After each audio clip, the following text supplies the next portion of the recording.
Dewan Hakim yang terhormat, Dewan Hakim yang terhormat, perkenankan saya meralat ucapan jaksa. Ini bukan pembelaan, karena saya tidak merasa melakukan pembelaan terhadap diri saya, karena ini bukan pembenaran. Nama saya Sumarah, seorang TKW, seorang perempuan, seorang pembunuh dan seorang pesakitan. Benar atau salah yang saya ucapkan, menurut apa dan siapa, saya tidak peduli. Ini terakhir kali saya biarkan mulut saya berbicara. Saya tidak butuh pembela. Saya tidak butuh penasihat hukum karena saya tidak mampu membayarnya. Toh, semua yang dituduhkan pada saya benar adanya.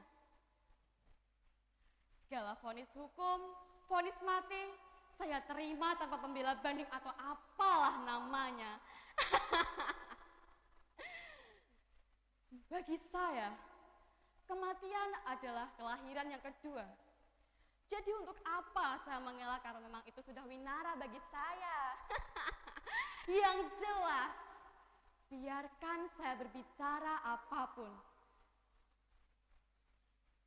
Penting atau tidak penting bagi Dewan Hakim, saya tidak peduli. Nama saya Sumarah. Menjadi budak, buruh dan babu sudah menjadi pilihan hidup saya.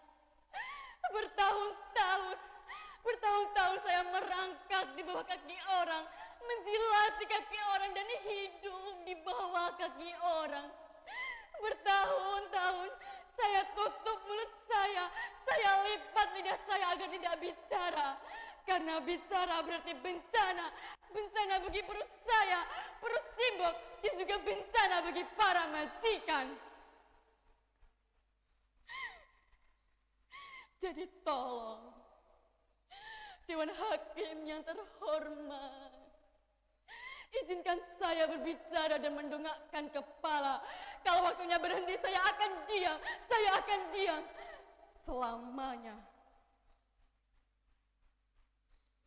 Sejak kecil, saya tidak berani mendongakkan kepala, apalagi di Karangsari, desa tempat saya dilahirkan. Pak Kasirin, guru madrasah saya pernah menerangkan, pembunuhan para jenderal itu dilakukan oleh sekelompok orang yang sangat keji, yang tergabung dalam organisasi PKI. Untuk itu dihapus dan dilarang berkembang lagi. Seluruh antek PKI dihukum. Sini. Keadaan. Bapaknya si Sumarah itu kan PKI. Iya, Po. Iya. Makanya kamu jangan deket-deket sama si Sumarah. Nanti bisa-bisa kena tangkap, kena ciduk. Ih, modar.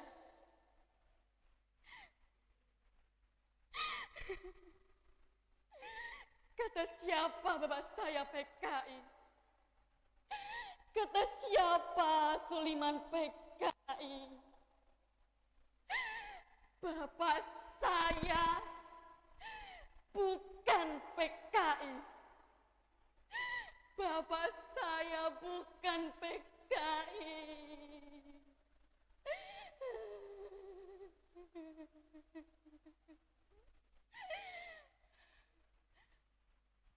Benar apa kata Simbah?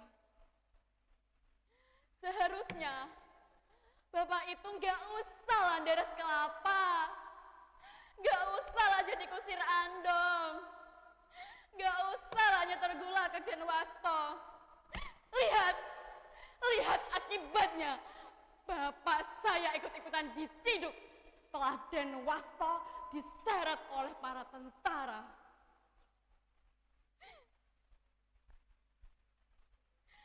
Pak Hakim, jika memang bapak saya bersalah, lantas apa iya saya, Simbah dan Simbok harus menanggung dosa itu selamanya? Dikucilkan, dirampas hak-hak kami, selalu terjebak di negeri sendiri.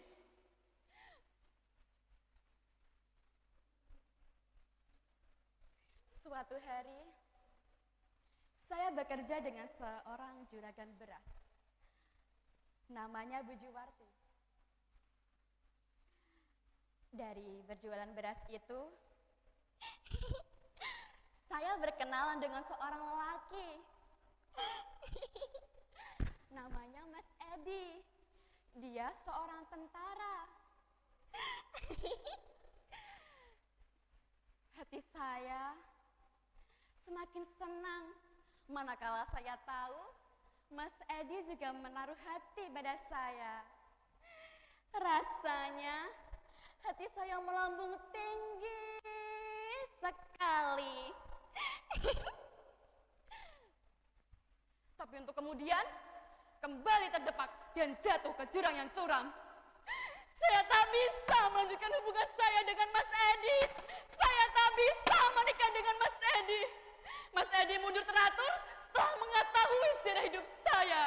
Sebagai seorang tentara, haram jadah hukumnya menikahi perempuan seperti saya. Rasanya saya ingin lari. Saya ingin lari di mana bayangan Bapak tidak dapat lagi menguntit hidup saya. Akhirnya melalui perantara seorang calo, saya mendaftar sebagai seorang TKW. Segala persyaratan saya penuhi, mulai dari pendaftaran di kelurahan, Depnaker, kantor imigrasi, biro tenaga kerja, dan segala tetek bengek lainnya yang ternyata begitu panjang sekali. Akhirnya jadilah saya, Sumarah binti Sulaiman, seorang TKW dengan predikat NEM tertinggi, jadi budak di negeri orang. Kosinus tangan diferensial jadi mesin cuci, teori asimetri jadi teori metrika baju, dikotil monokotil jadi irama kain pel, teori pidato jadi omelan para majikan. Mana Sirin, guru madrasah saya tentang pribadi bangsa Indonesia yang ramah tamah, adil luhur, gotong royong, dan kekeluargaan? Mana?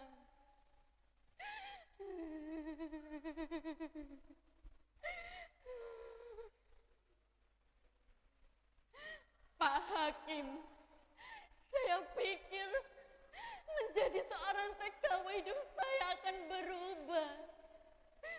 Saya pikir saya bisa bermetamorfosa dari ulat menjadi kupu-kupu yang indah.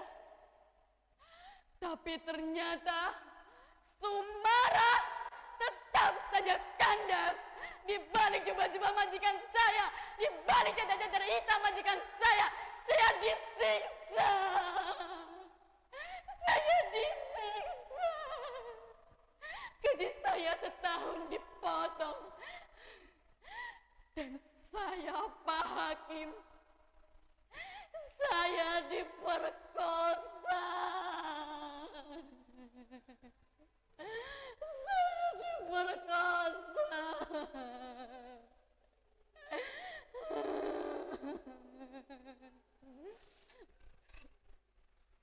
Tapi Pak Hakim, saya harus berani mendongakkan kepala. Saya harus berani melodai orang-orang yang merendahkan saya, menginjak orang-orang yang membintangkan saya. Untuk kemudian saya ambil pisau untuk saya unuskan mata pisau ke jantung hatinya. Mati!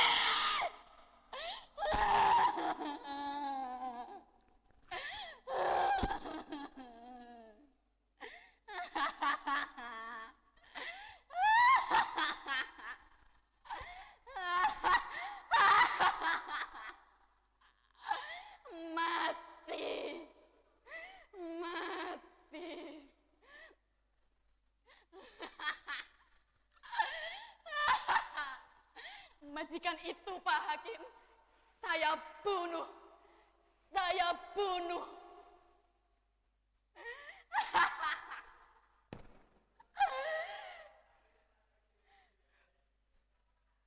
Pak Hakim, bagi saya,